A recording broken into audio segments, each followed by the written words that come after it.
Mr. President, I don't know wittingly or unwittingly, when you were answering the question about our relationship with the USA, not once have you mentioned DERCO or Minister of International Relations.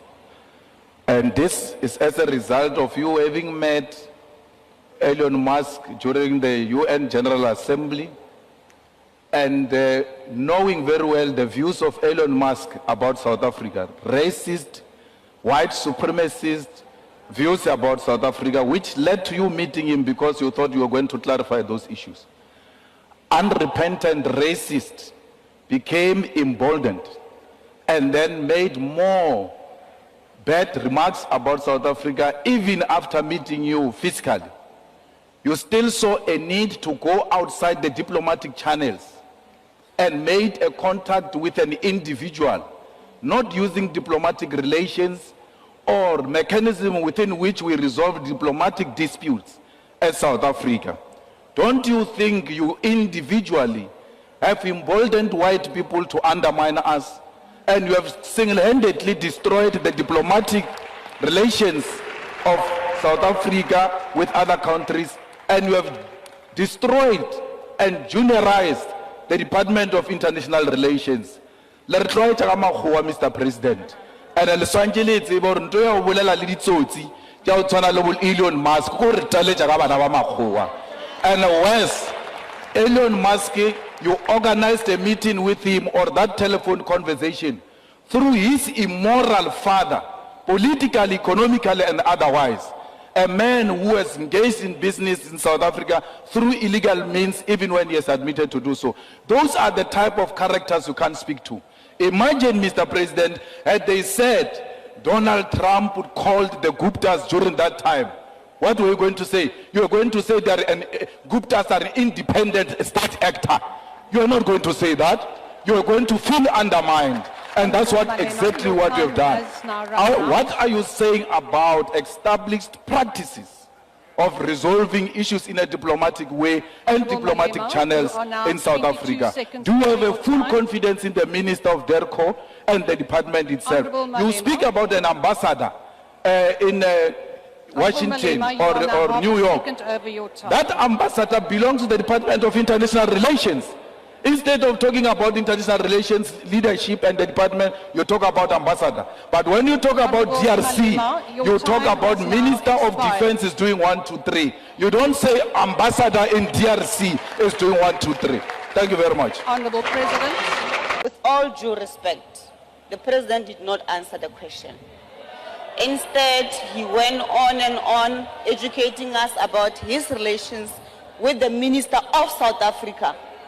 You might have appointed him, but he's serving for the people of South Africa. And when there's something wrong that you are doing, allow your members of parliament to tell you and show you that this is wrong. Because you can't have the department that has been undermined the way you are undermining it. The minister is there for a purpose. He's there to have interactions with the international community, not for you to be engaging with criminals, Mr. President. So please, Deputy Speaker, with due respect, the President did not answer the question. We ask respectfully for the President to answer the YouTube question. space, that was hot discussion and debate from Julius Malema. And these are the issues that the African leaders should be addressing. These are the questions that the African leaders should be thinking of before making some decisions. And these decisions they are making, they are not the one being affected, but the people they are representing are the one being affected. And that's the meaning of democracy in Africa. Immediately after you vote in for the head of state or the leaders, they start meeting up with different foreign leaders. The missions of these different head of states are making or meeting, we as the common citizens don't know, and we are not aware of what they are coming to discuss. You will only hear that your president has met with Donald Trump, your president has met with Elon Musk, your president has met with a French president, from Russia president.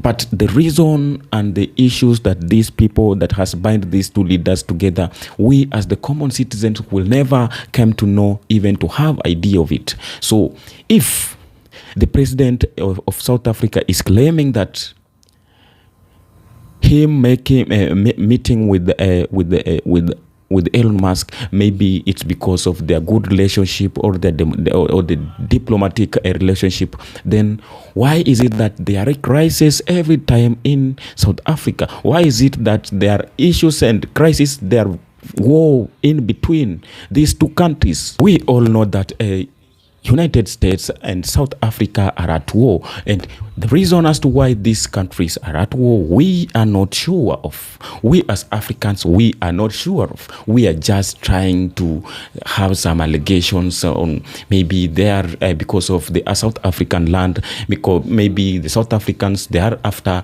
the resources that are in South Africa, but no one is clear on what is happening or what is ongoing there. So before I deep down, tell me, do you think what Julius Malema is saying, is he right? Is it right? If he's right, tell me what you tell me your views in the comment section. But I think this time is the time the African leaders have to come and speak out. Speak out what you feel like it's benefiting your country, it's something that can save your country. Try to speak out, raise your voice. Maybe by this, maybe these foreign leaders can have respect to the African countries. Maybe by doing this, the African countries, the Western countries can maintain that a gap between the African countries and the abroad and their countries. They have to come with the respect. If let me focus in this to that video.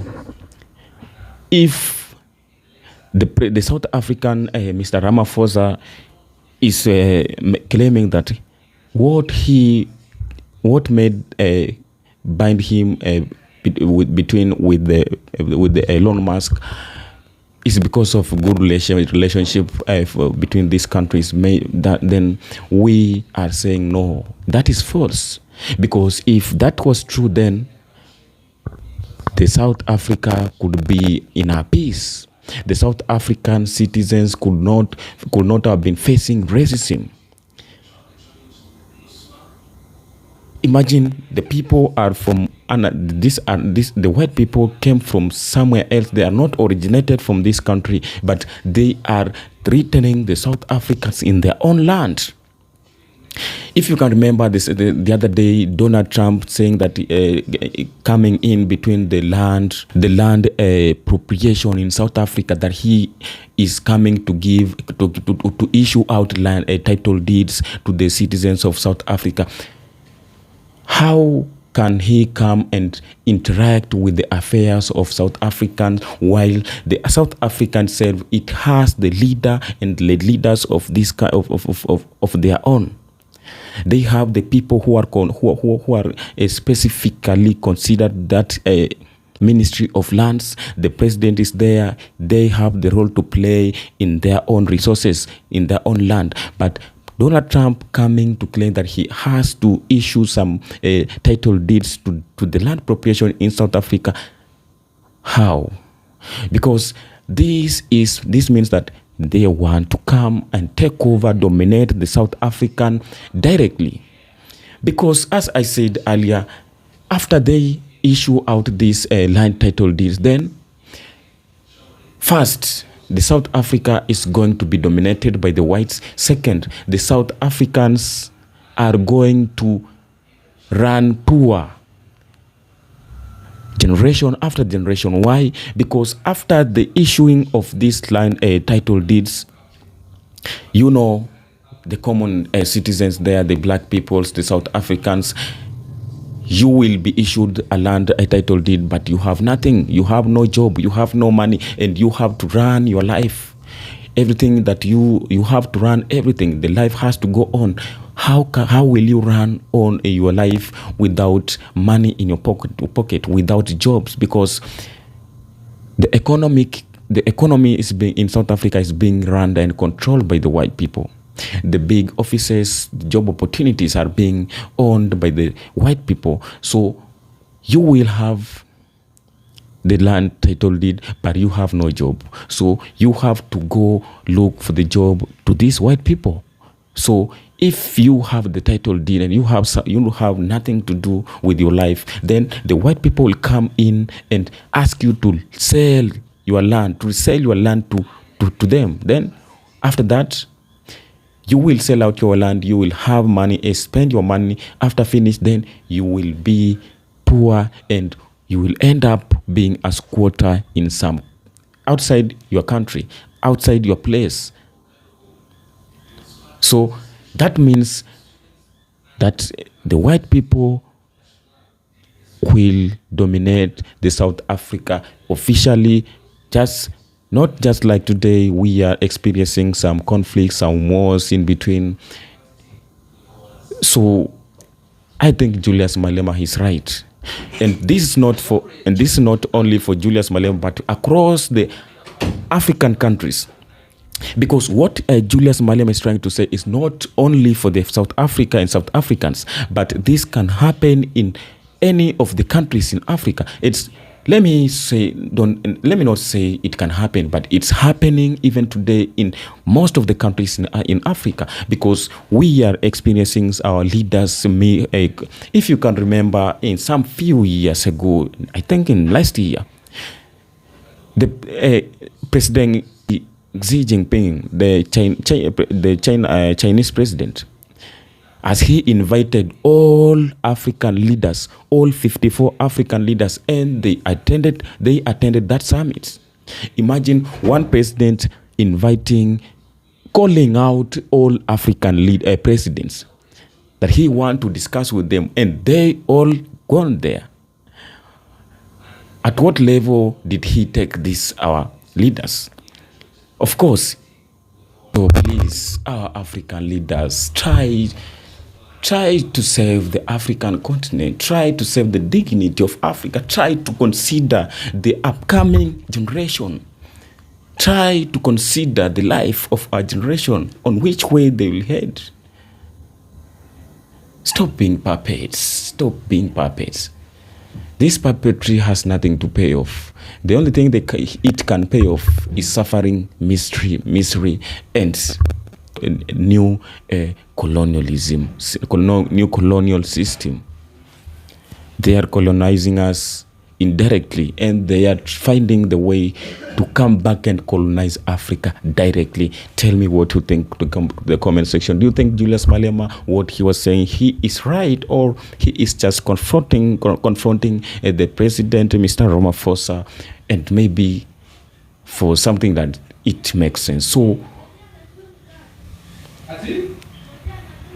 let's stand up. Let's stand up, fight for this, please. I love you so much. If you are new, if you are passing, don't forget to subscribe this channel, because this is the place to be, and I love you so much. Thank you. Until next episode.